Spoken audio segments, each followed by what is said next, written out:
deliver. Now all these files, people ask, what happened to the files? Why is nothing happening with the files? Right? Am I in asking that? So how would you address those issues? So I'll tell you and what how do you bring happened justice to all of that? Well, one of the pledges we have made is that we will prosecute those who have been accused of corruption, right? What happened to the files? Well, in our country, the judicial, I don't know whether there are any lawyers here, so pitch in, please. But one of the things is that in our country, we don't have in our system this public interest litigation process, right? So the cases we have to be actually the prosecutor is always the state, right? Sorry, quickly. What was just adjudicated recently, where the Supreme Court determination, that was a FR petition that was filed by a group of citizens. Supreme Court gave I'm glad you brought it up. Supreme Court gave a determination. What happened thereafter? Nothing. Nothing. Nothing. Only a fine. That's it. There's not even a fine. Not even a fine?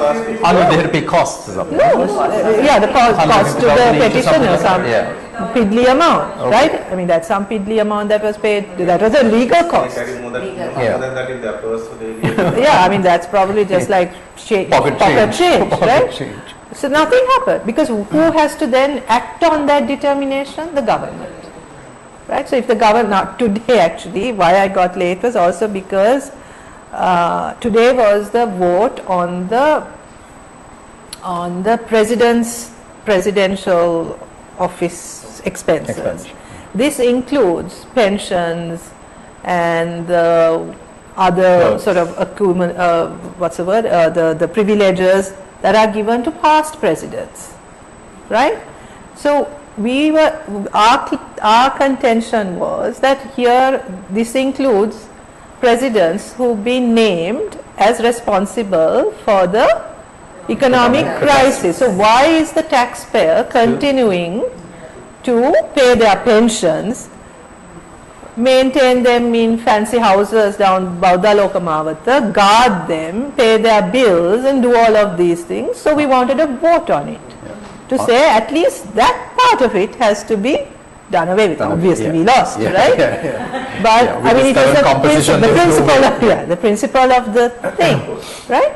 So that's what I'm saying, right? So who needs to then take action on all of this? The government. So when the Yahapalana, that's you. You just saw that, is it?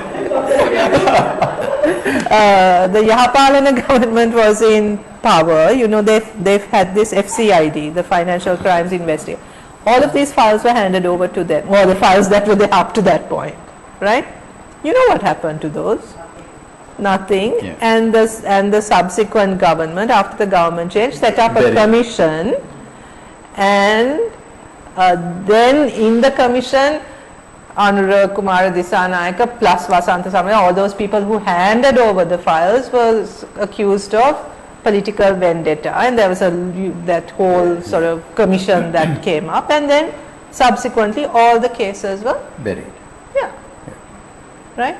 So you can't prosecute or you can't take action unless there's a government that's willing to do that. Right? And that's the promise that we are making. So political will. It needs the political will. We will prosecute. We will act on those files. To other, because I mean the file we have evidence. I mean there are lots of cases that went quite close to actually delivering a sentence, and then mysteriously. Well, I mean, either the investigators are changed, or there is a wrong filing, and eventually all the cases get dropped, and then well, FCID no longer exists, right? But even the bribery commission, I think it's the funding. So there are all those. Think about it. I'm going to name names now, right? Is Ranil Wickremesinghe going to actually prosecute Mahinda Rajapaksa or Namal Rajapaksa? Or Right? How can he? How can you be in the same government and then, you know, do this? That's not going to happen. Yeah, we're going to play a clip later on how he's Right? going to do that. So, May I ask two questions? One is going back to what Chaminda asked.